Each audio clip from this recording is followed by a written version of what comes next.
down. 5,000 people. We're already on? It is now. Yeah, we're live today. It'll take about a few minutes to build some people come in and say what's going on. You live on your page? Yep. Yeah, this is how you have to start with life, man. Okay. Yeah, what's up, Facebook? We're just going to give this a few seconds to let this populate here and get some... About 10 minutes. Viewers. 10 minutes? It's going to be pretty serious, though. We got 5 people on. I'm about to share this.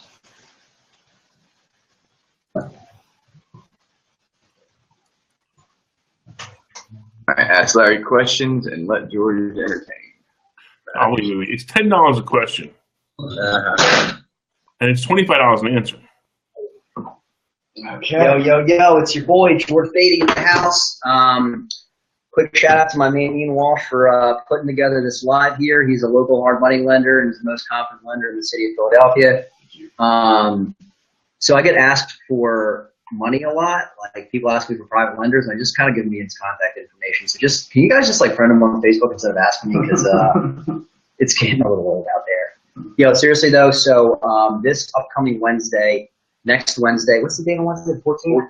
The 14th of June at the Manyunk Brew, we've got Larry Steinhouse, who's here probably on the left side of your screen, coming out to talk about SUB2 deals, right? So everybody give Larry a hand.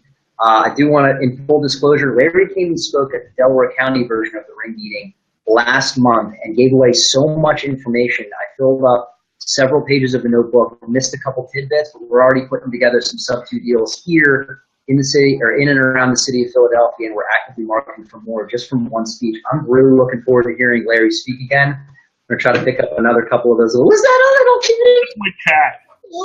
She loves me, and she missed me because I was away all week. So anybody who knows me knows that I love my cat Orange, and I love other people's cats. If you got a cat, let me know. We can be friends. Back to business, though. All things considered, I'm really looking forward to hearing Larry speak. I'm demanding my whole team come out so that they can hear Larry speak as well. The tactics, tips, and tricks, and kind of like the cheat codes that you would use to get ahead in the business with no money, like truth with no money or none of your own. That's terrible, man. Reduced amount is really powerful information, and no attorneys allowed. Don't come with your attorney. Don't come with your, one of those people that runs around. That's just one of my jokes.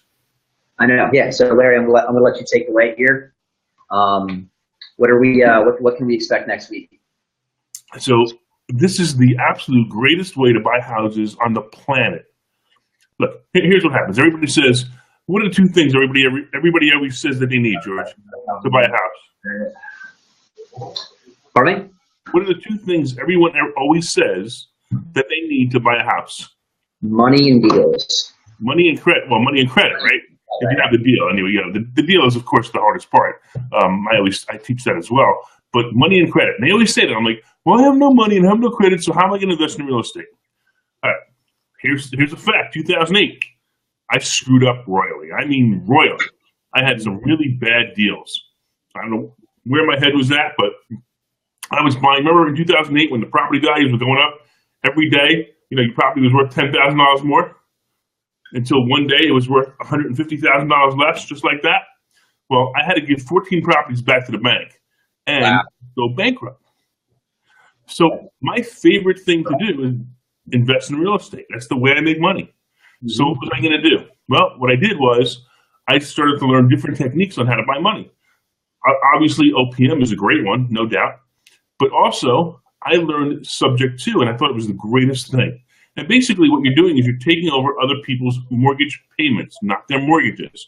And it's very important that you understand the difference between taking over a mortgage and taking over a mortgage payment. And I explained that thoroughly in the seminar. The seminar is a good hour and a half, or at least I think it was. So, I can't go into all of the details right now, but the fact that you're taking over somebody else's payment, in a lot of times, not only is it helping you to acquire properties that you probably couldn't acquire any other way, but you're helping somebody out in a really bad situation. Some of the situations that I found that I'm helping people out, they can't sell this house. I mean, for example, they may owe $100,000 on a property worth even $95,000. And if they go to sell that, their commission alone is 6%. Then they've got transfer tax, et cetera. So it's going to cost them somewhere between maybe $6,000, $7,000, $8,000 to sell a property that's worth less than their mortgage, and they got to come to closing with that. And you can actually help them with that, and most of the time make money while you're helping them. And in this business, I got to be honest with you, my favorite thing to do is help somebody. When I take over somebody's mortgage payments, I've gotten emails and letters, literally text messages from people I've taken over their mortgages and taken over their property, and they thank me again a month later. I'm going to tell you probably my favorite subject to deal that I didn't even talk about it in my seminar because it just happened. I took over a woman had a property. She owed about $100,000 on it. Same situation, and the house was a complete disaster. I mean, you talk about wholesaling deals. This is the greatest way to buy wholesaling if you have to close. I mean, I know you guys do a lot of wholesale deals, and you try to sell them before they close, of course, which is great. But what happens if you have to close, or what happens if you run out of time?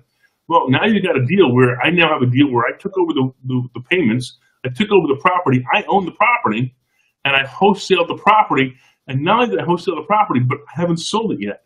I lease optioned it to the person who's going to renovate it. So basically, what I did was I took a $10,000 down payment, and I lease optioned it to the person that is renovating it. So now he doesn't have to worry about holding paper because I'm the paper. He pays me $2,000 a month to hold it, to rent it from me. I get a $10,000 lease option. And when he's done with it, when he's completely done with it, he can list it with anybody he wants. Actually, I'm a real estate agent. Personally, I think that would be a conflict of interest if I listed it, obviously, right?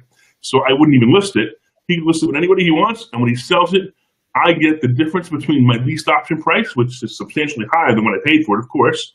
And I've also already received $10,000, and I'm receiving $2,000 a month. And my payments on the property are $1,600 a month, which means I get a $400 positive cash flow for as long as he keeps the property. And here's the other interesting part. As you all know what mortgages, in the beginning of a mortgage, the payment is all principal. This mortgage is a 15-year mortgage, and it only has 7 years left, which means every payment that I make, every month that this guy takes to make this, to renovate this house, I put another $900 in my pocket because of the principal payment. It's just an incredible combination of deals that make so much money, all because I learned subject to. That's great, Larry.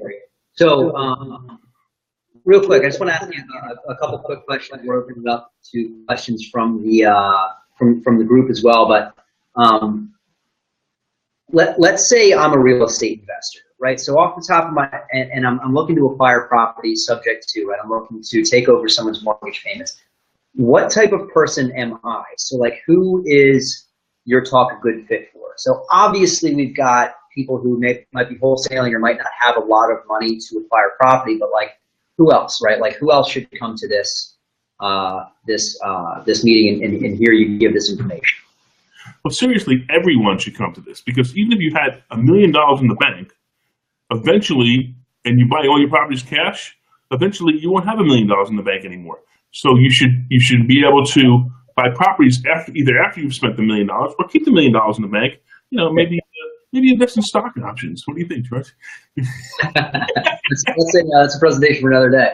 So it sounds like what you're saying is anybody that wants to increase their leverage of whatever cash they may have, this could be a good fit for them. So, whether you've got $10 in the bank or whether you've got 10 million, sometimes it can be helpful for your business to acquire property without as much cash out of pocket. And this is a great way of doing so. So, if you're a landlord, let's say with 10 properties, 15 properties, this could be a great way to get to 18 properties without increasing your leveraged. We know what the word for that is, but I'm a wholesaler. Right? Yeah, great, perfect example, and I think it's what you're trying to say. So if I'm buying a $100,000 property, and I go to the bank, and it's a investment property, I have to put down between 20 and 30% in order for the bank to give me a loan. So that's $10,000 or $20,000 right there. Well, if you're buying properties subject to, you may not need to put anything down. It may cost you maybe a couple of $1,000s for closing costs or miscellaneous. I bought one property for $752 out of my pocket. I bought another property for $1,424 out of my pocket. And the one that I'm just talking about, because they gave me the $10,000 as a lease option, I think it was in the $500 range to acquire the property. So imagine a wholesale deal that out of your pocket you pay $500, and then you make 30 or 40,000 in 3 or 4 months. How many want to do those? As many as I can. So, let me ask you something. A lot of people are going to ask this question. Well, maybe not a lot, but eventually it's going to come up in SUB2s, right? Which is the due on sale, assumable mortgage situation. I've answered this question. None of us are attorneys. None of us look at this and say you need to take on risk. But from a banking perspective, that's what I do, right? If somebody were to take over a mortgage, please don't. I would say, but they're paying it, right? I'm not in the business of owning property, right? So I don't want your property back. So a lot of people think there's a due on sale jail, because the clause is inassumable. What's your take on that? Like, what do you think about that? Okay, so you're getting into a very complicated area, and it takes a very long time for me to explain it in the seminar. But let me just give you some. Is that better for you? George thinks so.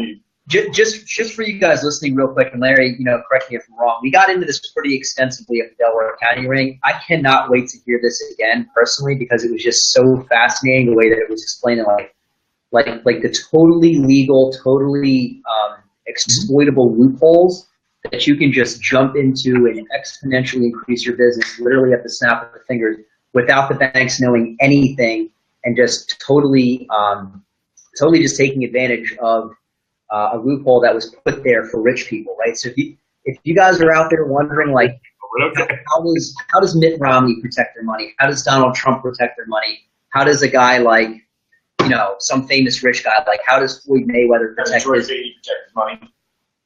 Hey, well, bro, I'm just asking. Prenups is how I protect. No, not married.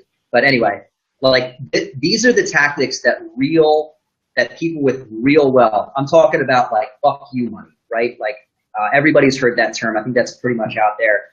But these are the things that either you should be using or that you will be using at some point when you get to those levels. And you can start using them right now in your business. June 14th, 7 p.m., Manyunk Brewery in Philadelphia. Come on out. Larry's going to be speaking. We're going to have a great spread, great food. There'll be a cash bar and a bunch of other stuff. But I think that's good, man. I'm excited for the meeting. I'm excited to listen to Larry talk about what he does. And Larry's been through a few real estate cycles, and he's a good presenter. Larry's got a good presence to him, so I think people enjoy it. No charge to come out. It's a good venue. I don't know if anybody, if you haven't been to Ring, I'd say in the city in terms of networking events, I enjoy it the most, and just from the socializing perspective. So. I don't know, Larry, is there anything you wanted to kind of leave everybody with? There he is, Ben Aller. Hey, we'll do it. Hey, you guys. I promise you will learn something. And I promise you will learn many things if you're paying attention. Within the first 5 minutes, if you remember, George, I taught newbies a whole new way to look at properties. Within 5 seconds, how to analyze a deal. Right. So once again, guys, if you're in real estate, you're in the investment world, this is somewhere that you want to be and that you need to be, right? So if you're a newbie investor, or even if you're an experienced investor, come out. One thing this is not for people looking to get rich quick, okay? This is not a get rich quick scheme. Let's just put that out there, okay? A lot of people might think that it is. It is not. If you are a competent person in real estate, you want to get started in real estate, or you want to exponentially grow your business, come out. We've got a great show for you. Like I said, we'll have little mini crab cakes. They're going to be delicious. Larry, anything else you want to add, or Ian? No, I just wanted to make sure, Malcolm, you're watching it now. It's Wednesday at Manyunk Brewing Company at 6:45 p.m. June 14th. Yep, absolutely. It's good. This coming Wednesday, June 14th, 6:45, 7, whatever time you want to show up. I'll be there wearing a sport coat. George will be on the mic. Larry will be giving us good information, and see everybody there. I'll be wearing a sport coat and a Rolex watch. Sport coat and Rolex. Look out for that guy. All right, guys. Thanks, Larry. We'll see you guys next week. I'm looking forward to it. Great. Thanks, everyone. Perfect. Thanks, Larry. Good to go, man. All right.